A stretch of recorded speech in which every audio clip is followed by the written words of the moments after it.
En direct du plateau TV du Vitef, où j'ai le plaisir d'accueillir Pascal Ferrat, président du syndicat général des vignerons. Pascal, bonjour. Bonjour. Alors Pascal, on va faire un petit tour de l'actualité si vous le voulez bien. Déjà, un petit retour sur des vendanges qui sont, on peut le dire, carrément exceptionnelles.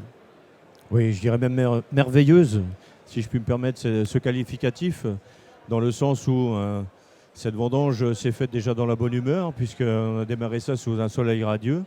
C'est terminé avec quelques gouttes de pluie, mais qui n'a pas altéré pour autant la vendange. Donc on a vraiment récolté quelque chose de magnifique, d'assez exceptionnel. Et je pense que tous les vinificateurs aujourd'hui sont unanimes à dire qu'on détient un millésime hors pair.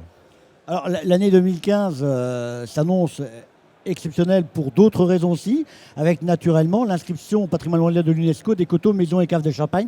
Là encore, c'est une fierté pour vous et pour la profession. C'est une immense fierté, mais c'est surtout en même temps une reconnaissance, déjà dans un premier titre, puisque la Champagne a terriblement travaillé, les générations, de génération en génération. Chacun s'est investi pour construire cette magnifique Champagne et ce breuvage reconnu comme étant le leader des vins effervescents dans le monde entier. Et aujourd'hui, être classé au patrimoine mondial de l'UNESCO, c'est simplement une reconnaissance qui nous est déjà arrivée. Maintenant, il faut construire l'après-UNESCO, c'est-à-dire l'après-inscription.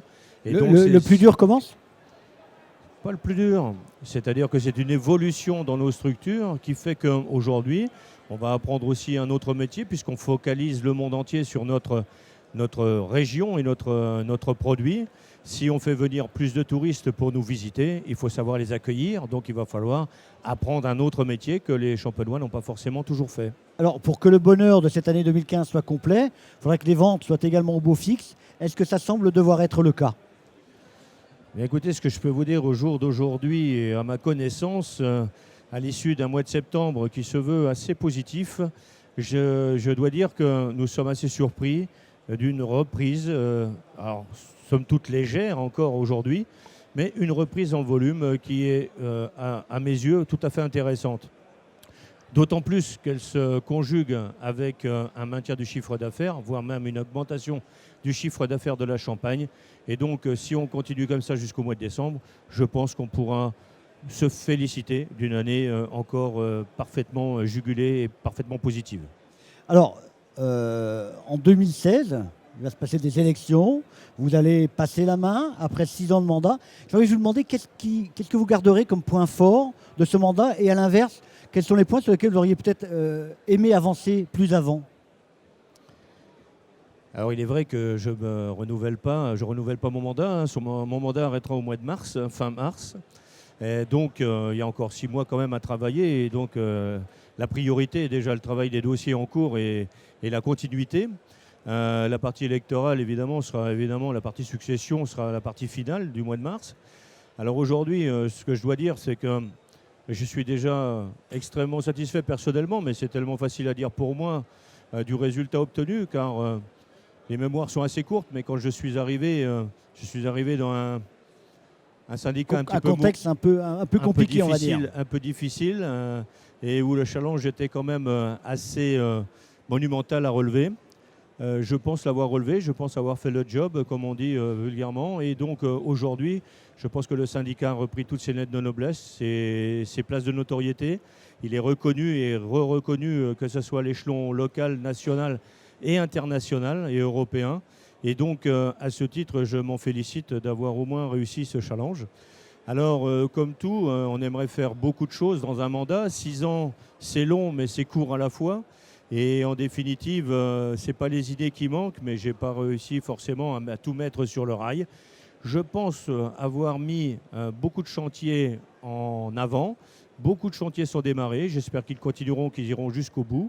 Et je dois dire, Champagne 2030, à mes yeux, est un challenge important que j'ai initié il y a 3 ans en arrière, dans l'idée qui commence seulement à prendre concrétisation aujourd'hui. Il finira après moi, j'espère qu'il finira positivement, car je crois et je pense que c'est pour l'avenir de la Champagne et des Champenois. Un petit mot sur le Vitef, qui est un vrai succès cette année encore. Est-ce que c'est aussi la démonstration de la capacité d'imagination, d'innovation, de création des industries connexes au Champagne ? Bien sûr, je pense que tous les exposants ici réunis, et en grande majorité, très grande majorité, sont des innovateurs, des constructeurs, des promoteurs de l'appellation Champagne et en définitive, même si en travaillant pour le Champagne, ça leur permet, ça leur ouvre les portes des autres appellations. Et ça, c'est vraiment pas un grand problème.